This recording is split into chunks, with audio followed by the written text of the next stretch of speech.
Runaway Sexual Selection by Beth Polisano. Gary Molina. and Andrew Taleb. So what is sexual selection? A special case of natural selection, acts on an organism's ability to mate, and selection makes many organisms go to the extreme lengths for sex, such as intersexual selection and intrasexual selection. Intersexual selection is competition between the sexes.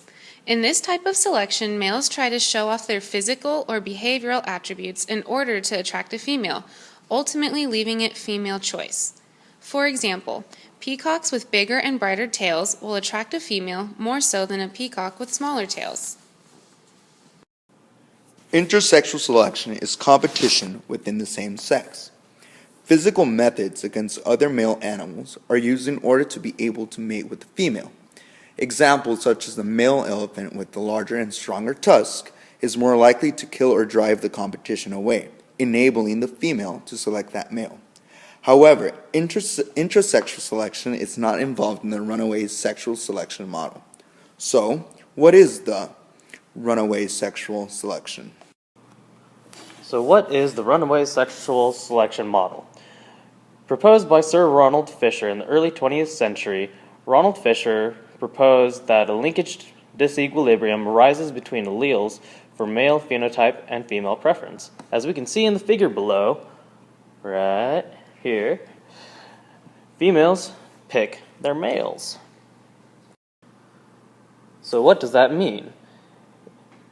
In peacock populations, females have a heritable preference for brightly colored males, while some of the other females will choose males at random with no regards to their tails.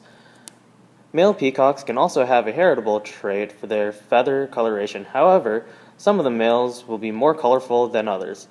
So, in conclusion, the brightly colored males that are chosen by females, the more brightly colored males will be produced. Thus, the females that choose the brightly colored males will pass on the choosy gene to their offspring. And as we can see from this graph,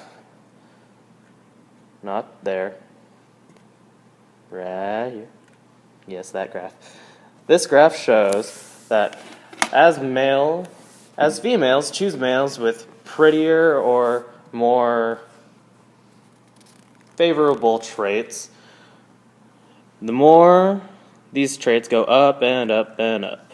So, it's kind of like a snowball effect, in that when females choose their males, that same gene gets passed on to the offspring, coding for both preference and favorable traits in males, and preference in the females.